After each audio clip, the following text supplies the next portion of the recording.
Welcome, everybody, to Knitting 101 on this beautiful afternoon. My name is Claire. I'll be hanging out in the chat with you, answering questions there and passing them on to Darren, who is your teacher there on screen, as needed. I'll also put the handout in the chat in case you didn't get that already.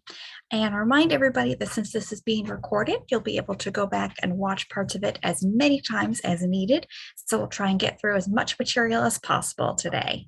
All right, Darren can take over.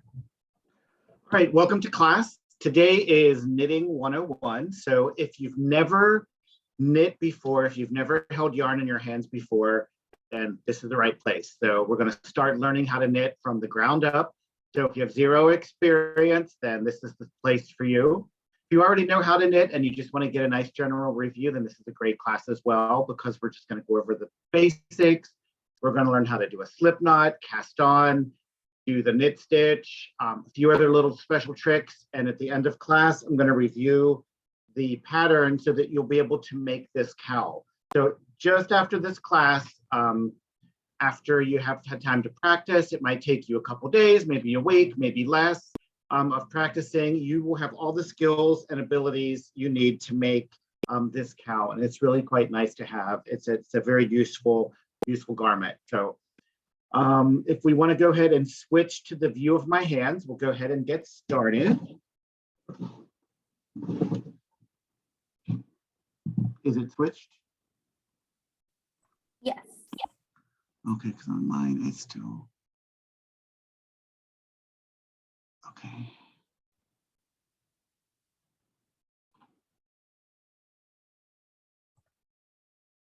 Sorry.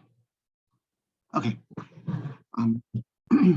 So a little bit about yarn first. So yarn is sold in skeins. It's called a skein of yarn or a ball of yarn. You can call it either thing. And on the label, on the back, there's a lot of really useful information. This yarn is a number 6, which is a super bulky.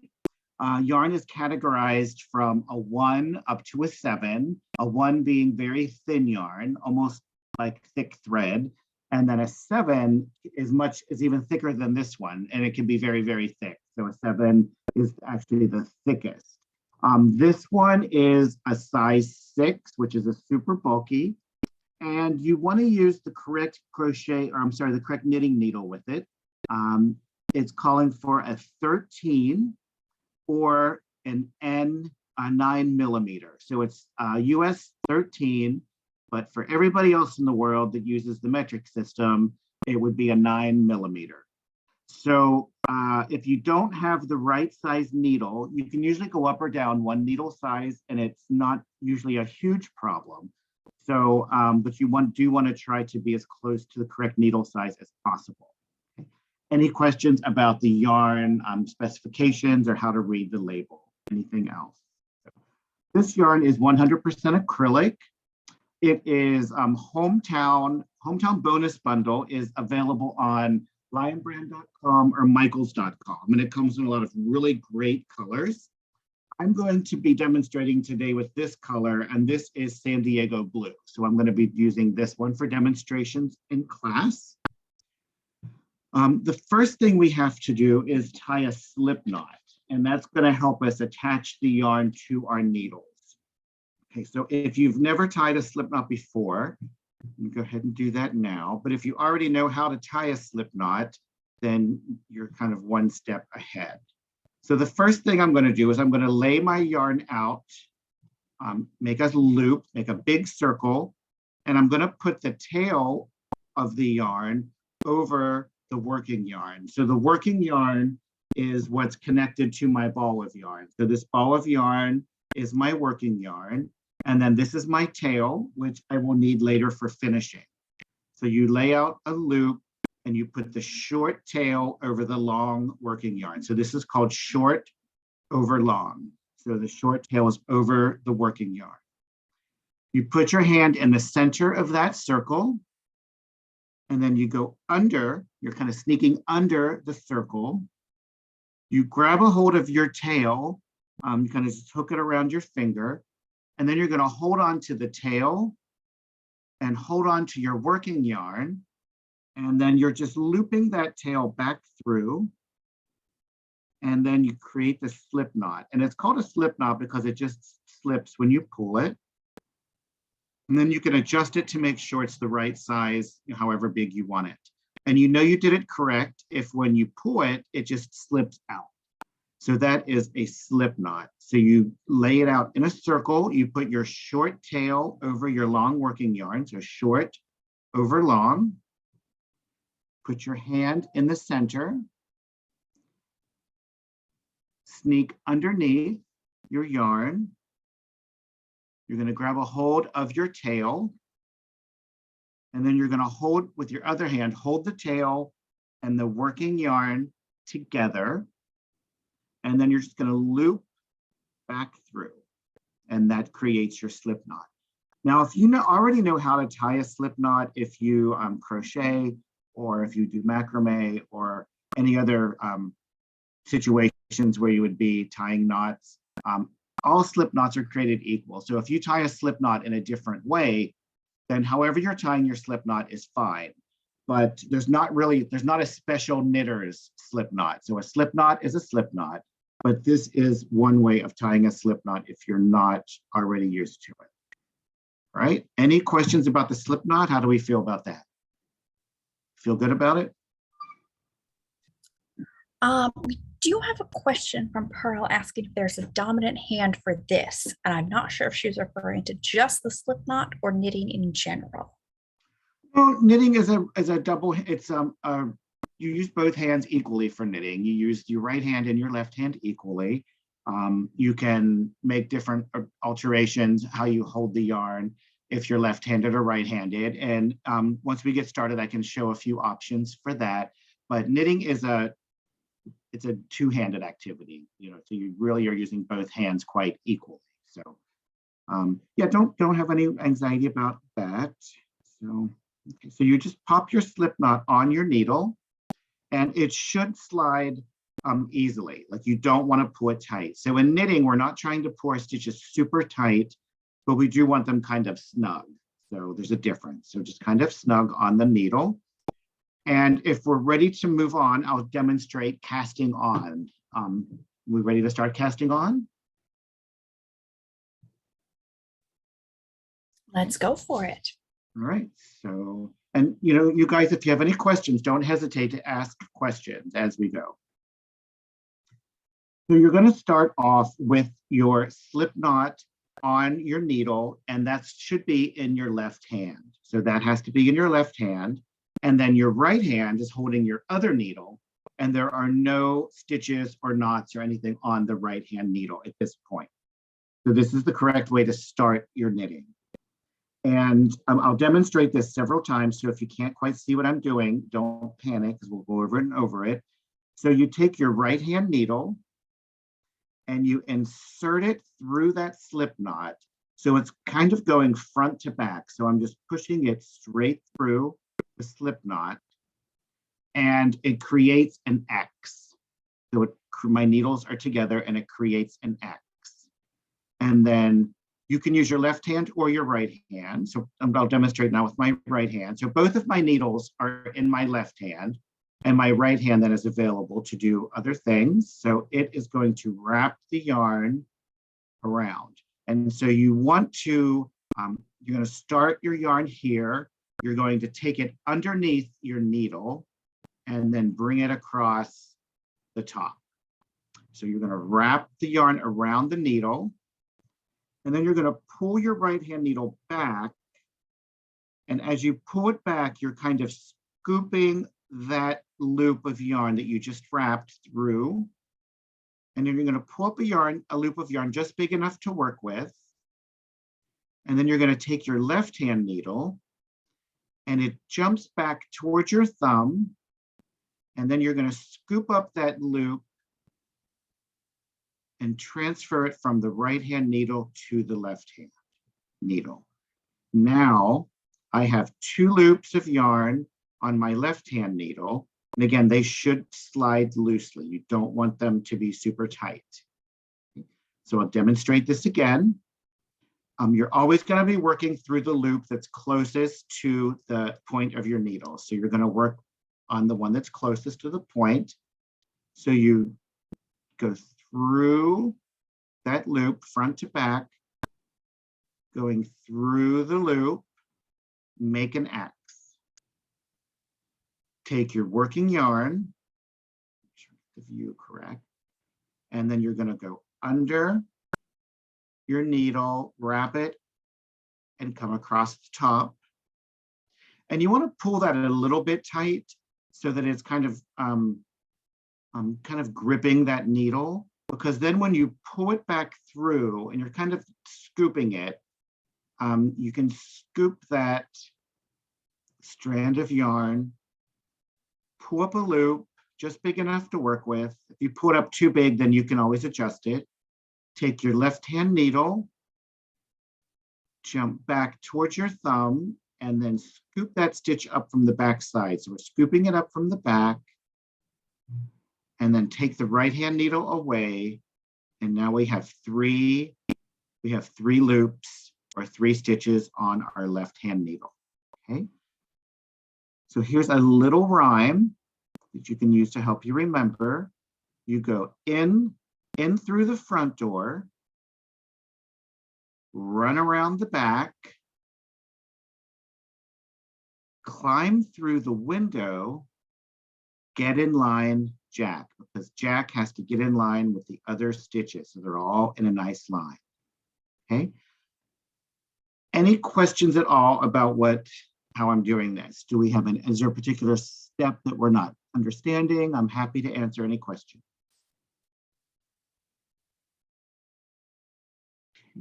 So it's really just 4 easy steps. Enter the stitch, wrap the yarn, bring the loop through, and then transfer it to the left-hand needle. So 4 easy steps. How are we doing out there?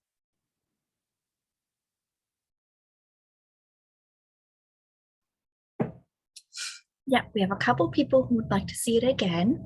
I think maybe especially the part where you're transferring the new stitch back to your left-hand needle. Okay, so in through the front door, so you go through the front, and then wrap your yarn counterclockwise, so it goes down and then across the front, and then you're scooping that yarn that you just wrapped, you're scooping it back through, and you have a loop on your right hand needle now. And then you take your left hand needle and you kind of leapfrog over it, and you kind of come back towards your thumb, and then you follow the needle up, and you're going to scoop that stitch up from the back. So you're scooping it up from the back side, and then you're just transferring it over. And the reason we have to do it that way is that makes sure our stitches are not twisted. And I realize that when you're doing it, it feels like you're twisting it to put it on. It feels like if I just put it straight over, it would be better.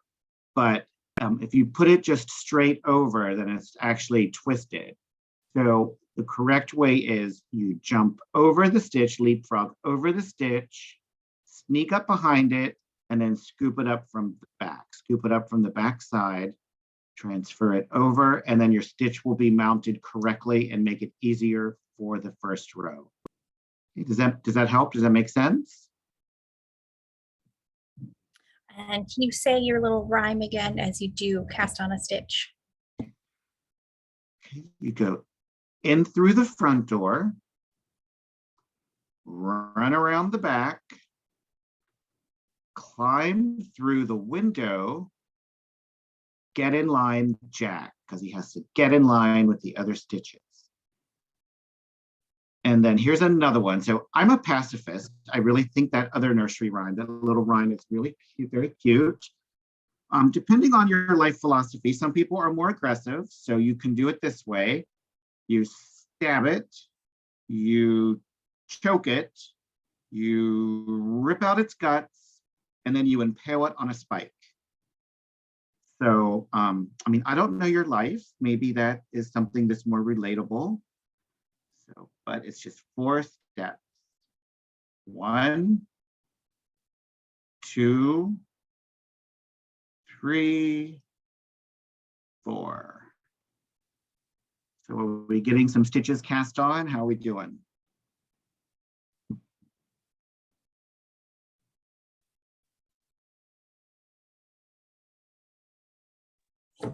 Looks like we've got a mix of people doing okay and people who are struggling with the cast on, which I will say the cast on is probably the hardest part of this whole class. So if you're not getting it right away, don't fear.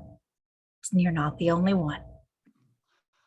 Well, the thing about like knitting 101 and learning the cast on, Claire is 100% correct. The cast on is the hardest part. And I usually tell my students that this is the hardest knitting class you will ever take, is the first one, learning how to knit. Once you get the basics down of learning how to knit and learning how to do it, everything else you learn will be built off of that. So you already have your footing, you already have a stepping stone. So this is actually the hardest knitting class you'll ever take. And so you do have to be patient with yourself. You have to be willing to struggle a little bit. You have to be willing to do it wrong. But practicing, it'll start to come very easy and feel natural in your hand. It just takes practice. So don't lose faith, don't lose heart. Just keep practicing and you will get it. But it's not super, some people do take a little more practice, so don't get frustrated. So you go in through the front, so go in straight through the front,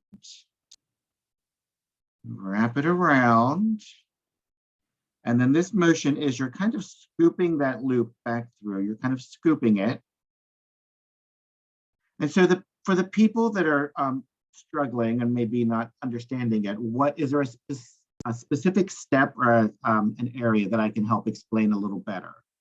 Is there a specific sticking point where you're getting hung up?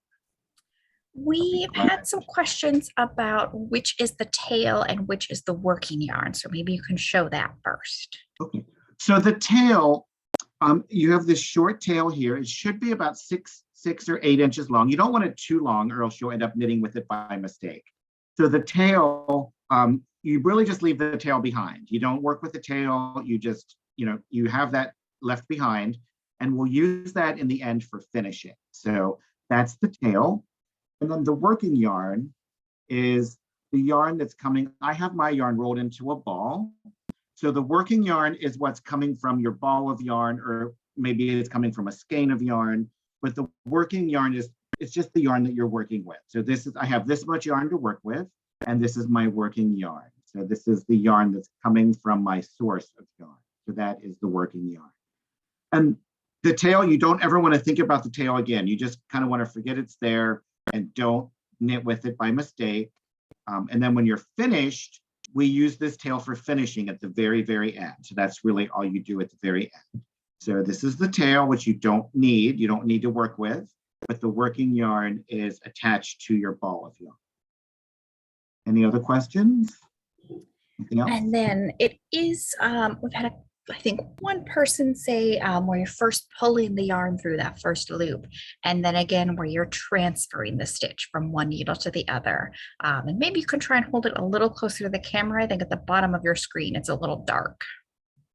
So I have 3 lights. I'm trying to work with a new lighting system, and I actually have 3 lights shining to try to avoid shadows. Yeah, sadly we are on the East Coast where it's still getting dark pretty early here. If anyone wants to arrange for a lighting director, I would be very thankful. Okay, so there, you start out like this. You kind of separate that first loop, maybe a little away from the others.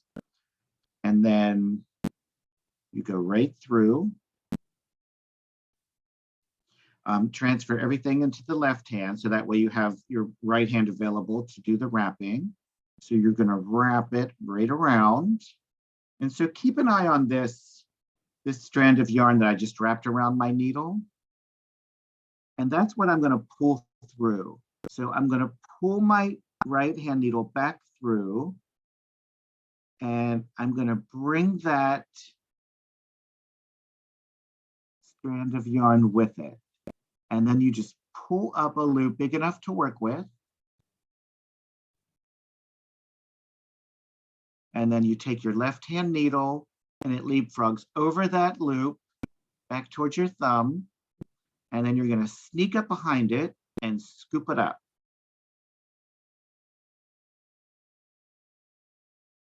Let me show you that again. And then I did see someone say that their stitches were ending up too tight. So can you show on your needle where to size that new stitch? So one problem, a couple of reasons why stitches might get too tight. So if you see how the needles are shaped, of course, it's much thicker here, and then it goes down to a very small point. And if you are holding your stitches down here on the point and you pull it tight, so now that stitch is shaped down there where it's very small, and if you don't shape it on the fattest part of your needle, and you're just shaping it on that point, then when you push them up on the fat part of the needle, there's not enough slack in that stitch, and then they become very, very tight because they've been shaped around this narrow part of the needle.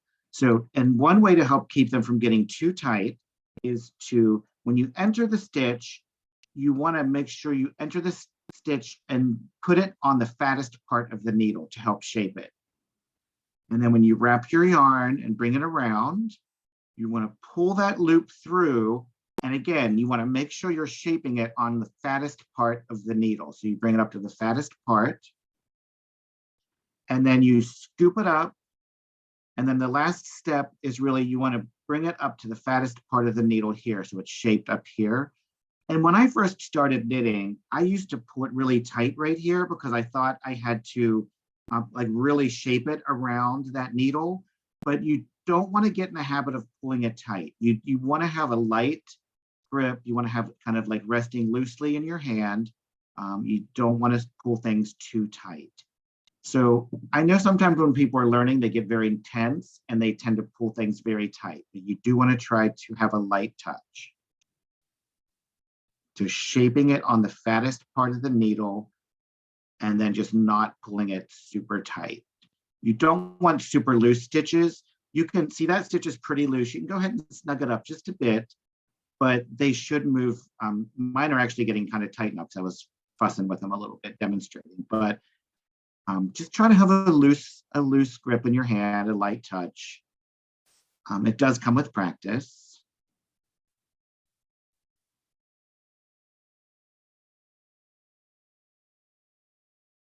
Trying to get a different angle.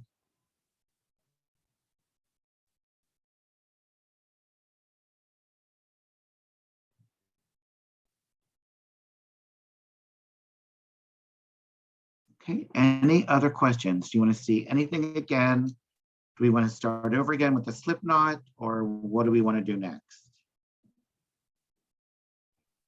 Well, I'll say since we're about halfway through class already, maybe we should move on to the knit stitch. And then if we've got some extra time at the end, we can show the slip knot again. Perfect. So as the students are practicing, so as you guys are practicing, I want you to count how many stitches you have. So if you have 5 or 10 or 20 stitches, try not to have too many stitches. Try to have like up to maybe 10 to 20, but count your stitches and know exactly how many you have. And you're going to want to try to maintain that exact number and not lose any stitches or not add any stitches. That's very important. And that's part of the learning. When new knitters are learning, sometimes you lose a stitch or add a stitch. So count your stitches and make sure you know exactly how many you have. Okay, so now when we're casting on, so casting on establishes how many stitches you're going to be working with. And that establishes basically how wide your piece is going to be. So if you were making a scarf, which is long and narrow, you might cast on 20 stitches or 15 or maybe 30, depending on how big your yarn is. But if you were making a baby blanket, which is much wider, you might cast on 100 stitches or 200, depending on how wide you want it and how big, again, how big your yarn is. So casting on just determines the number of stitches you use and how wide your piece will be. And you only cast on one time. So casting on can be hard to do, But the good news is you only do it one time for each project. So now that I've got my cast on finished, I'm ready to start knitting. And now that I'm going to use the knit stitch actually adds the length to my project. So if I were making a scarf and every time I knitted a row, it would add the length. And then eventually my scarf could be maybe 6 feet long. So that's the difference between the knit stitch and the cast on. However, doing the knit stitch and the cast on are very similar. So let me demonstrate the knit stitch.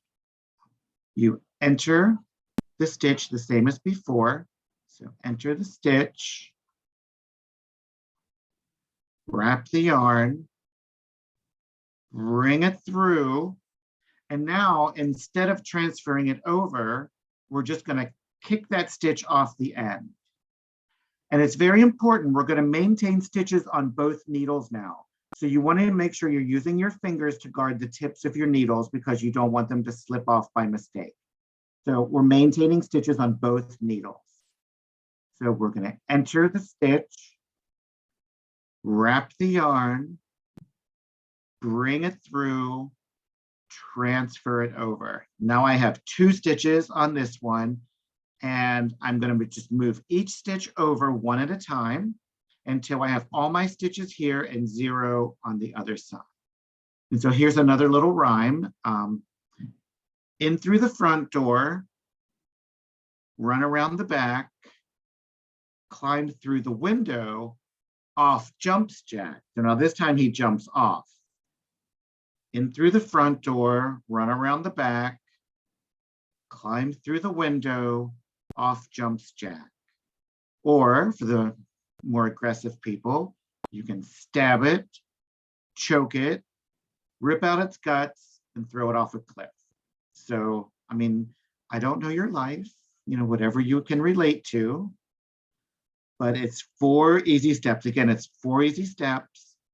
Enter the stitch, wrap the yarn, bring the yarn through, transfer it over.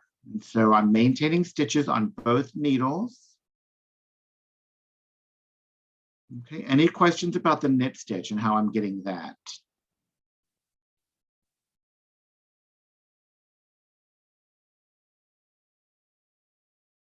We do have some appreciation for the more violent rhyming there. Usually there is. People do tend to relate to that one, which I like and I'm slightly concerned over, but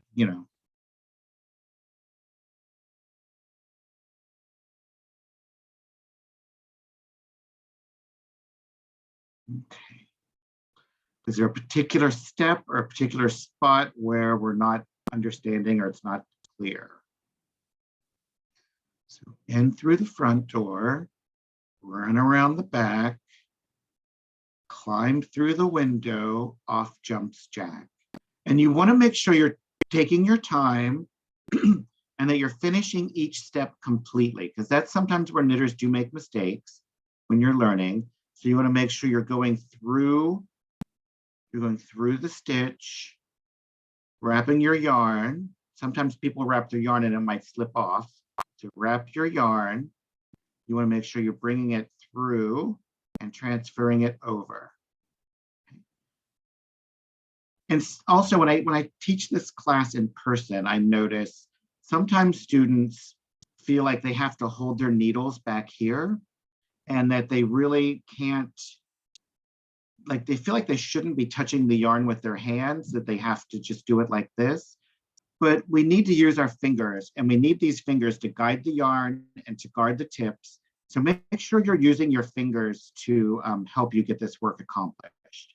So when you enter the stitch, you're using your fingers to guard the points so they don't slip off. Wrap the yarn. You can actually use this finger to help direct that loop through the other stitch. So you see how you can use your finger to kind of guide it through. Transfer it over, and now I'm guarding my tips and I finished my stitch. So 1, 2, oops, see, I didn't pull it through. It slipped off, so I didn't finish that step completely. So I need to start again. I need to start that stitch again. So enter the stitch, wrap the yarn, bring it through, transfer it over. So that's why I was saying, make sure you're taking your time and you're finishing each step completely before you move on to the next step. Enter the stitch, wrap the yarn, bring it through, transfer it over. Enter the stitch, wrap the yarn, bring it through, transfer it over. Now, here's another thing people always ask when they get, for some reason, when people get to the last stitch, they're like, oh, I'm at the last stitch. Now what do I do? Well, the last stitch wants to be treated like everybody else. So we're going to treat everybody the same. And we're just going to knit that last stitch like all the others. You enter the stitch, wrap the yarn, bring it through, transfer it over. Okay.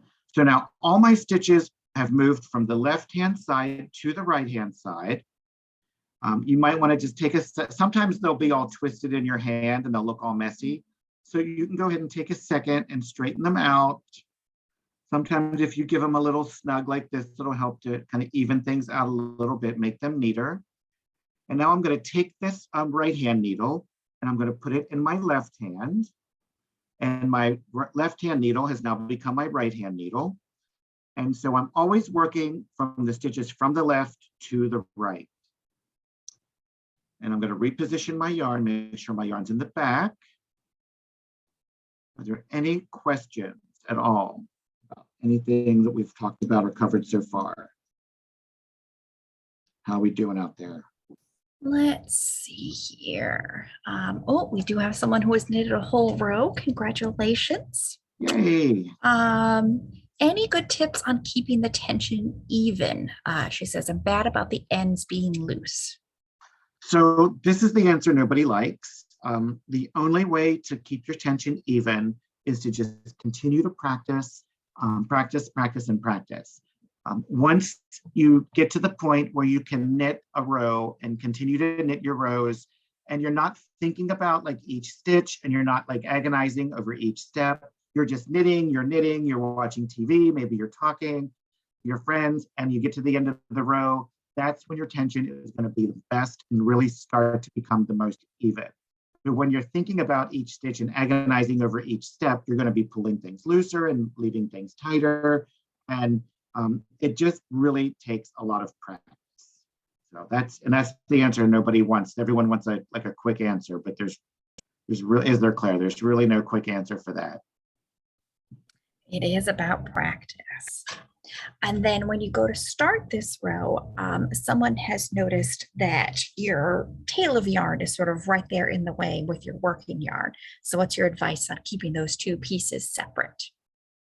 Okay, so I want to talk about starting the next row. And I have actually positioned my yarn in the incorrect position because I want to make this is an opportunity to make a mistake and to add a stitch.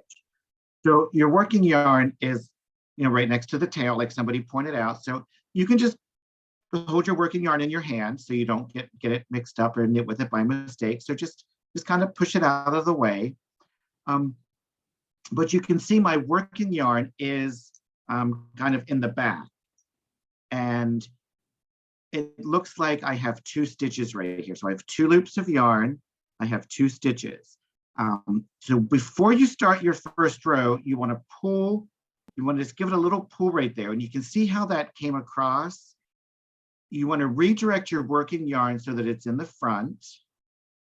And you see how those 2 stitches have now become 1 stitch. So you want to make sure that you're not doing that by mistake. So your working yarn should be coming from, you should be able to clearly see where your working yarn is. It's coming from the front, it's going through that stitch, and then it's traveling over the needle. So now I know I've got my yarn in the correct position. If your yarn's in the back and you can't see, if you can't clearly see your working yarn, it's kind of sneaking and hiding. So if your yarn is, if something is sneaking and hiding, you know that maybe you need to pay attention to what's going on. So before you start your first row, just go underneath that stitch and just give it a gentle little snug. And you can see how that pulled up.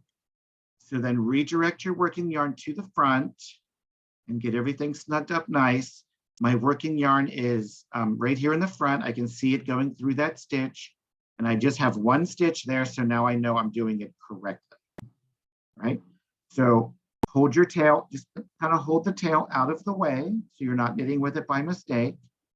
And then just start the second row, just like you did to all the other stitches. You enter the stitch, wrap the yarn, bring that loop through, transfer it over. And then you continue this in the same way, using the same motions, doing every row, row after row. And by the time you get to the end and you've made enough fabric to create the cowl, you'll be surprised. It'll just be second nature in your hand, and it will really start to be very relaxing. It might not be relaxing today, but after you've had a chance to practice, it really does become very, very natural in your hand and very relaxing. What questions do we have? Happy to take any questions. I think we had a few more questions on getting that stitch off of the left-hand needle now that we're not transferring it. Okay, so that's probably the easiest part. And people think that there's something special going on there when there really isn't. So try not to make it into a harder situation than it needs to be. So we enter the stitch, wrap the yarn, bring the loop through. And so we're going to put our finger on the loop we just brought through, and all we're going to do is just kick that off the left, just kick it off, and it just drops off. And it'll feel like you shouldn't be doing that. It's going to feel like that's wrong, and you should not be doing that. But sometimes that's the most fun thing to do, right? The thing you feel like you shouldn't be doing. So we're going to enter the stitch, wrap the yarn, bring that loop through, and if you want to, you can put your finger on that loop to kind of keep it safe. And then this other one, we're just gonna kick it off, and it feels very liberating, right? To just kick that right off there. Does that help with that question? I think so. But it really does feel like you shouldn't be doing this. It feels like you shouldn't, but really just off jumps Jack. He just jumps off, and nobody knows where he goes once he jumps off. Amber wants to know, is it normal to have the yarn splitting? They've got a few stray pieces of yarn. Sometimes if your yarn is splitting a lot, sometimes that might mean that your needles are too small. Maybe you're using small needles. If you're using the correct size needle and your yarn is splitting, sometimes yarn just is loosely plied, and the strands of yarn are very easy to separate. So you do have to take extra care and make sure that you're not piercing the yarn. See here, I split my yarn right there. So you want to take extra care, make sure you're not splitting your yarn, that you're going between the strands of yarn. But that's one thing that also comes with practice. That's a very common mistake for new knitters, and even experienced knitters can have that happen once in a while. So it's just kind of part of practicing and paying attention. I've split my yarn before and had to go back and fix it. So it's just something that happens. I'll do my last stitch. All my stitches are my right. Kind of look and see how it looks. I'm going to transfer my stitches to my left hand. When I start this row, I'm going to give it just a little snug. Everything looks right. My working yarn is going through that stitch, and I can see the path. It's going over the needle. Everything looks good. So I'm going to start the next row with confidence. But again, every time you start a row, I want you to count your stitches and make sure you're not losing stitches or adding stitches. Because if you started out with 20 stitches and then you count and now you have 21, you might remember, oh, at the beginning of the row, it looked funny, or there was something in the middle that happened, and you might be able to figure out what you did. But if you only count your stitches after every like 10 or 15 rows, you're not going to be able to figure out where you made that mistake, and you won't be able to help learn from it. Any other questions? Anything at all? I was going to say, yes, it's much easier to fix a mistake the sooner you notice it, rather than merrily knitting along and then realizing, oh, somehow I've added like 15 stitches here. Yeah, it's a very common thing, especially with new knitters. But even an experienced knitter can make a mistake like that once in a while too. So it happens. Question from Christina. In casting on, if you've twisted your cast on and you don't realize it until you have cast on many more stitches, do you have to rip it out? Um, Not when you're knitting flat. You can, if your cast on's twisted, you just want to kind of, once you've cast on all of your stitches, you just kind of want to untwist it and go, go from there. Right? Is there something I'm missing, Claire? Isn't that fine, or? Yeah, if it's just twisted around the needle, I would Yeah. say if it's twisted all the way around the needle and then you cast on to somehow lock that twist, but I don't know how that would happen in a cast on. Yeah, I don't think it would. I think it might be better like if you're casting on and it ends up getting all twisted around the needles. Before I started casting or knitting my first row, I probably would just kind of straighten it out. Like even now, these several rows that I've knitted, like 2 rows, they could get twisted. Like they're all twisted like that. I wouldn't want to knit the next row with them twisted because it's going to be complicated. It's going to look confusing, right? And it's not going to ruin it because you can always just untwist it, but it's going to be kind of hard to see what you're doing. So before you knit each row, and even with the cast on, just go ahead and straighten everything out. And then that way you can kind of clearly see how everything is lining up. We're not going to really talk about knitting in the round, but if you're knitting in the round, then that becomes a very serious situation. But for today, I don't think it is it, Claire? Or is it? Maybe it is. I don't think it is. Trying to think that I guess maybe you could introduce a twist in sort of the strand of yarn that's going up at the very bottom of the needle. But it should be, if it's just in your cast on edge, it should be pretty easy to fix without having to rip back. Okay, so as you're knitting along, you're either going to use up all of your yarn, or maybe you want to add a new color. So I cut my yarn and I'm going to start knitting with this red yarn. So this is my tail. This was my working yarn, but now it's just a tail. So I'm just going to hold that tail out of the way, nothing fancy. I'm just going to hold it out of the way to keep it from being in the way. So I don't want to knit with it by mistake.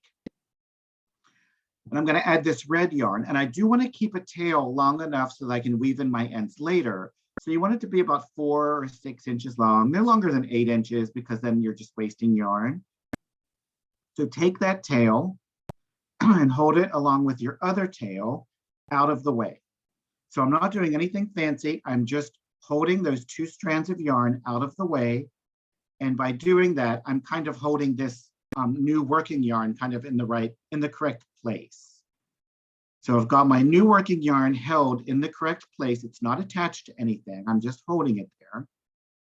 And then all you do to start a new color or add a new ball of yarn, that is just start knitting.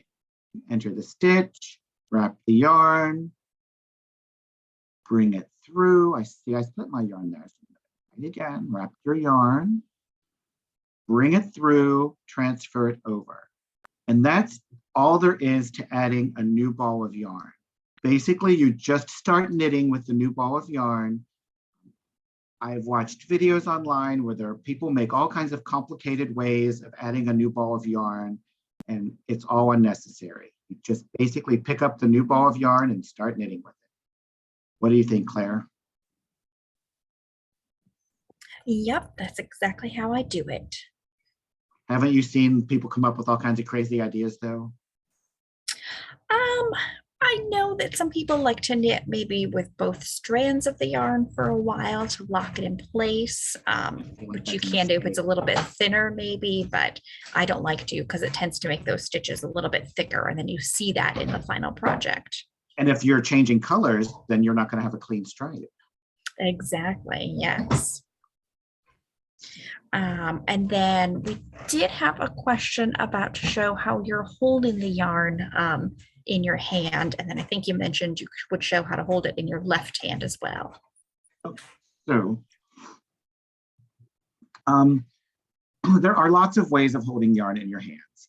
If you talk to 1,000 different knitters, you'll probably get 600 different answers or even more on who holds the yarn where and how. I'm just very casually just holding it in my hand, just like this. I'm not doing anything fancy. I just enter the stitch, I'm just holding it, just put it in my hand, wrap it, and bring it through. That's all I'm doing right here. But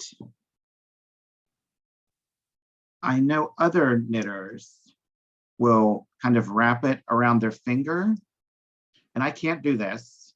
And then I'm going to try to do it. They use their finger and they just flick it around. This is how you knit, isn't it, Claire? Much more graceful and elegant, but where you just kind of wrap it around your finger and somehow you just flick it around. And it happens very fast once you get the hang of it, but I've never gotten the hang of it. Or I usually, if I'm knitting on my own, I hold it in my left hand and I just hold it between these two fingers and just kind of let it drag between those fingers.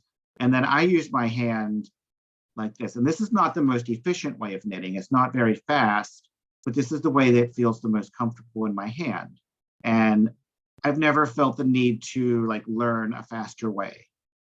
So this is the way that makes me happy. So I'm happy doing it this way.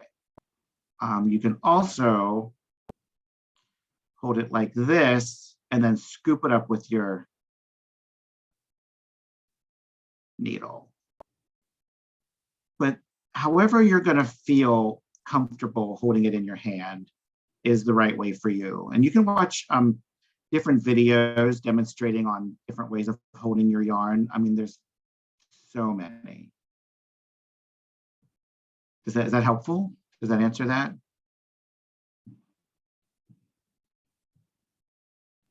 I think so. Do we want to see the bind off?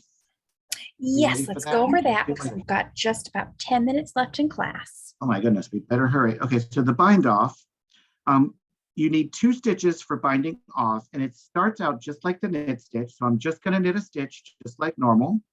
I'm going to knit a second stitch just like normal. So I've knitted 2 stitches. And so here's where the difference comes into play. You take that first stitch, you stretch it a little bit, it jumps over the second stitch, drops off the end, and it's not going to unravel because it's looping around. And now I've got 1 stitch. So I want to knit another stitch, scoop up that stitch, it leapfrogs over, drop it off the end, and you can see that it is looped around, so it's not going to unravel. But you have to have 2 stitches for binding off.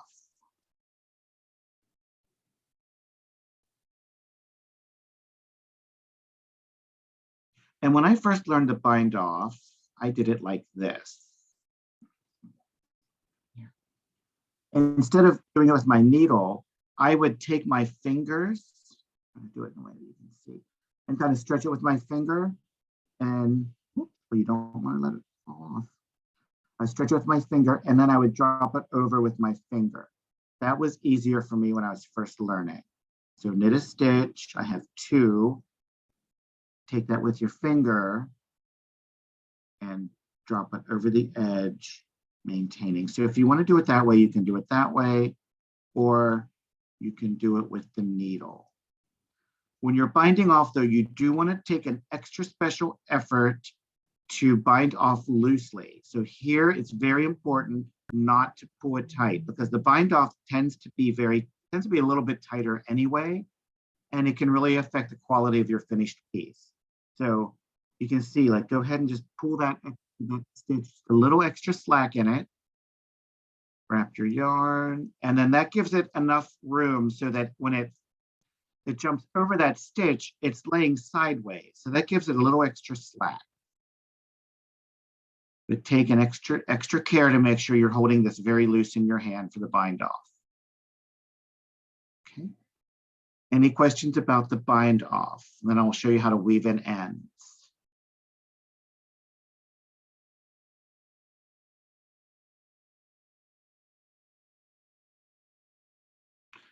And there are lots of different ways of casting on and binding off. So if you have a friend that knits and they do it in a different way, then you can take that opportunity to learn another way to do it. So There are many, many, many. Some are better than others. Some are better at different times or different projects. So it just all depends on what you like.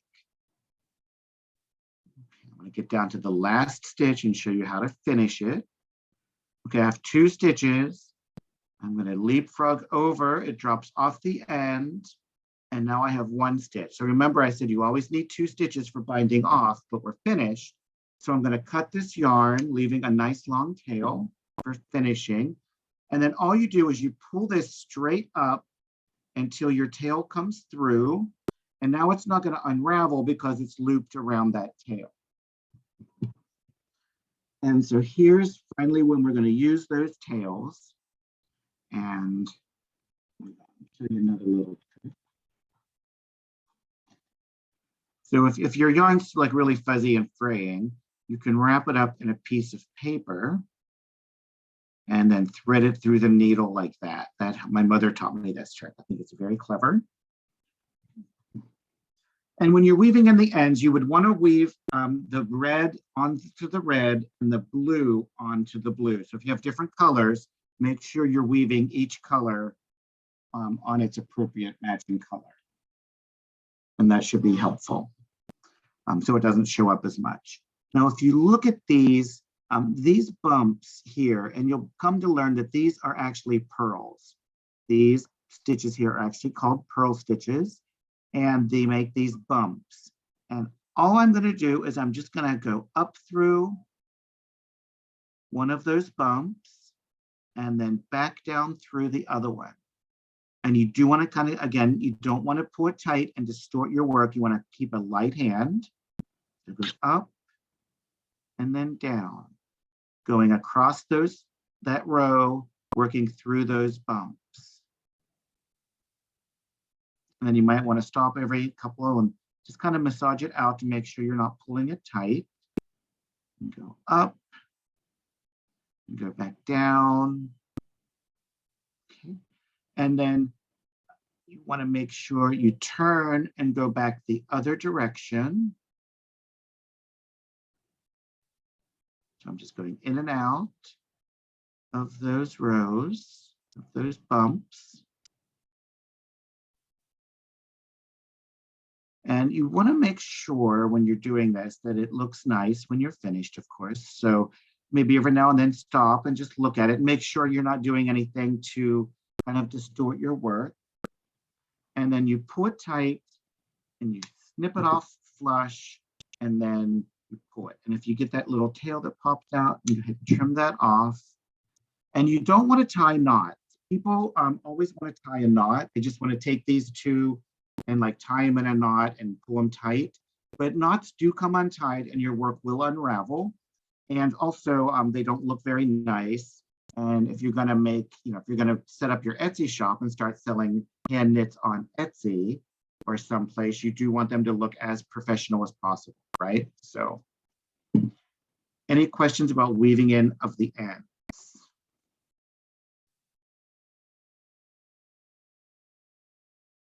We don't have any questions on that so far, but we did have several people notice that your needles were connected by a cord, and they might be using straight needles or two separate needles. And what's the difference between those, and what projects are they best for?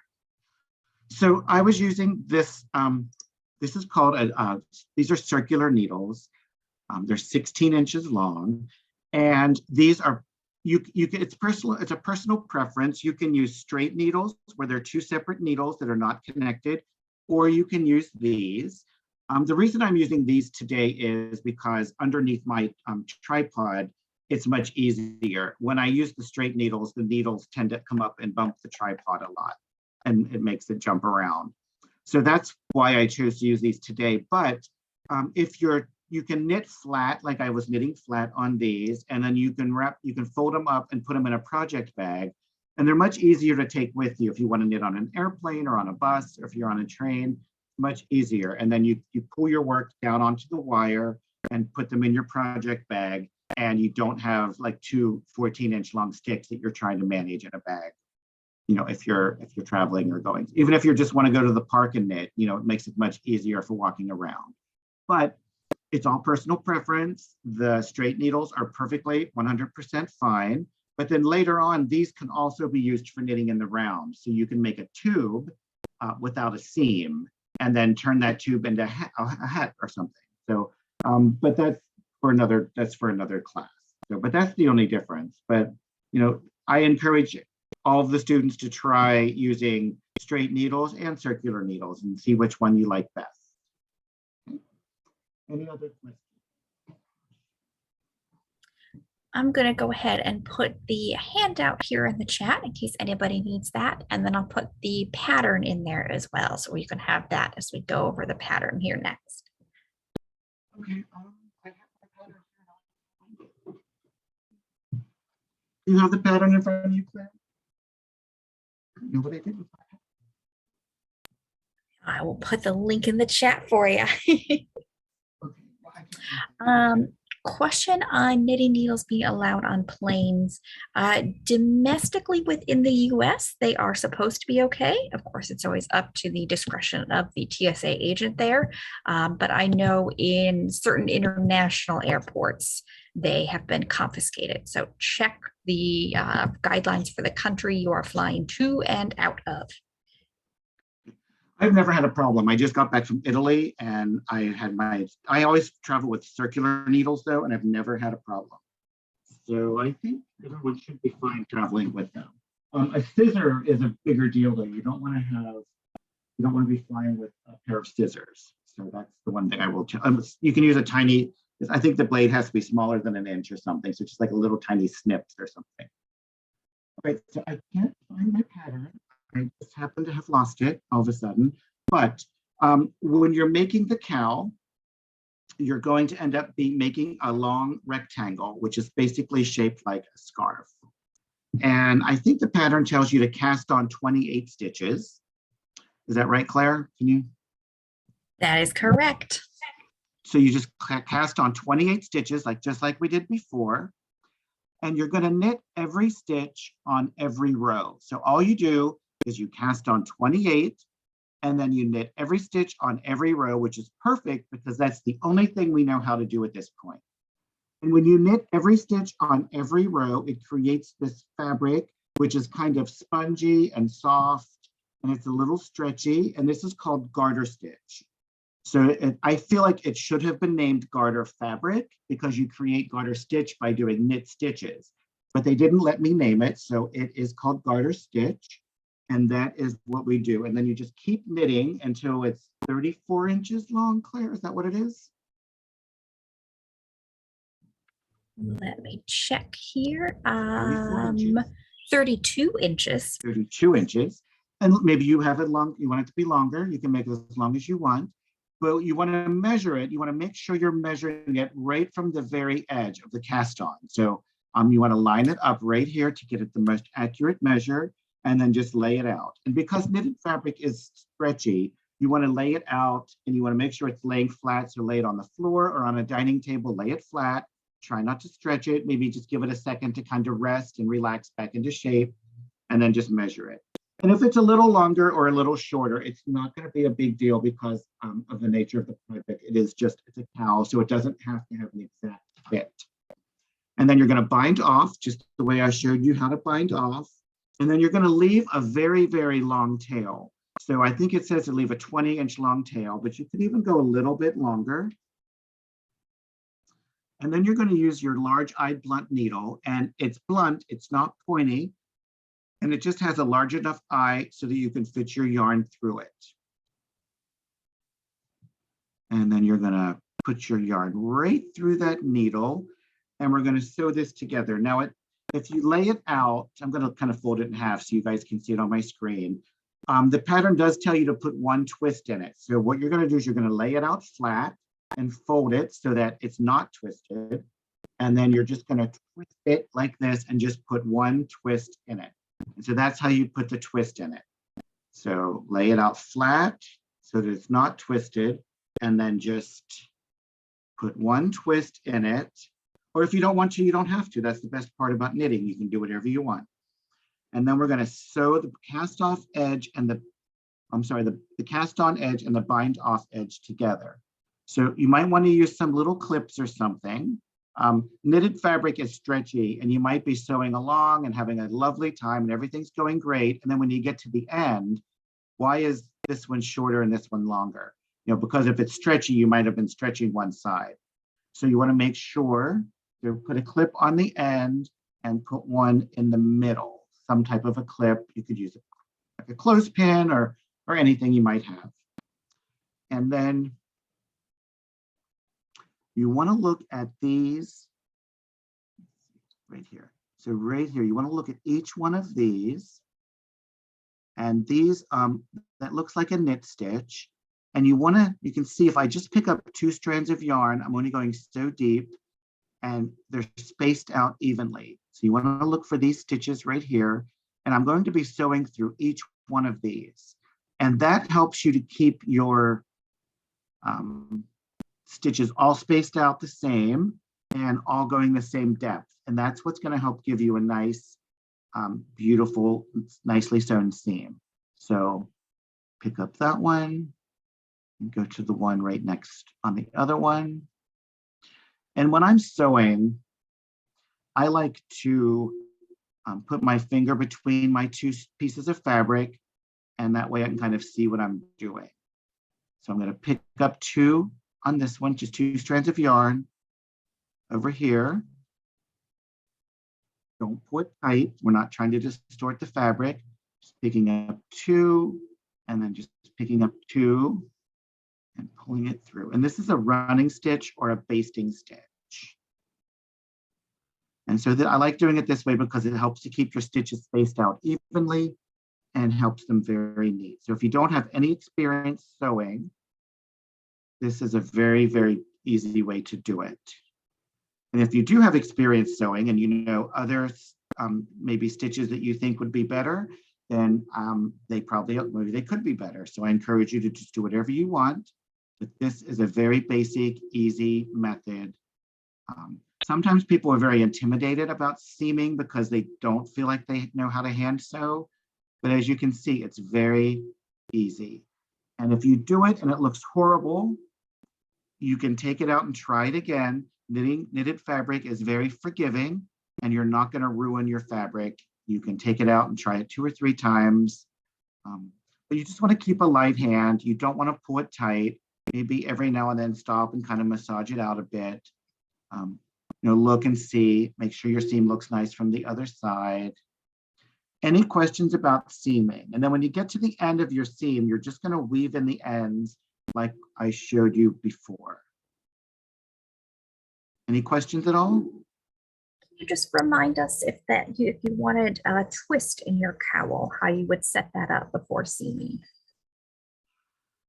You just lay it out flat with no twist, and then you just turn it once. You just take one side and just twist it one time. I can't really do it now because I've already started seaming it, but any other questions? You can rewatch the video tomorrow and then see how to do that. But it's easier than you think. I'll tell you that. We always want things to be complicated. It's easier than you think. Any other questions? We'll let everybody type. I'm going to go ahead and put the link to the handout and the pattern in the chat again.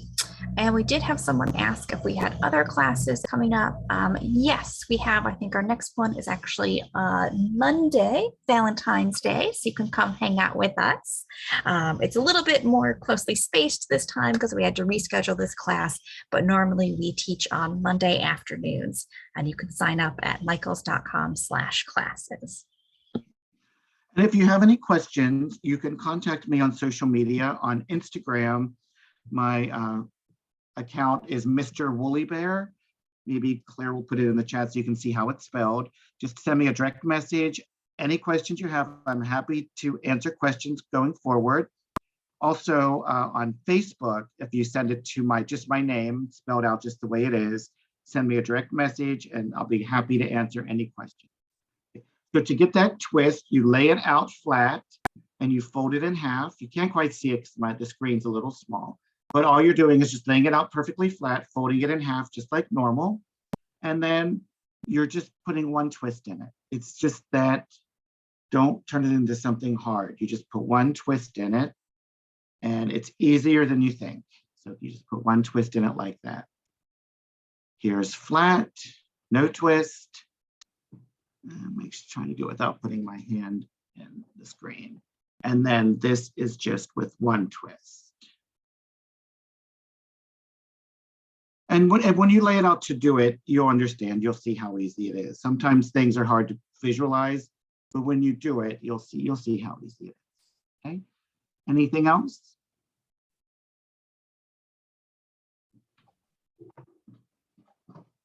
And then you'll have this beautiful cowl, and there's still enough cold weather that you'll actually still be able to get quite a bit of use out of it this season. And they make great gifts. They work up quick. You can make them longer or shorter to suit your needs. So, all right, if there are no more questions, I think we are a few minutes over. Don't forget to practice. Practicing is key. So the more you practice, the better it will be in your hand, and it'll start to feel really natural. When you get frustrated and you're not having fun anymore, put it down and then come back to it the next day. If you practice even just 10 or 15 minutes each day, you'll be surprised. It'll really start to become natural in your hand. If you want to sit and practice for an hour or two, that's great, but you don't have to practice. It should be fun. You should be enjoying it. So, all right, any other questions? We'll let everybody go. Hope they have a good rest of the week, and maybe we'll see some of you on Monday. Okay, have a great day. Thanks for coming to class.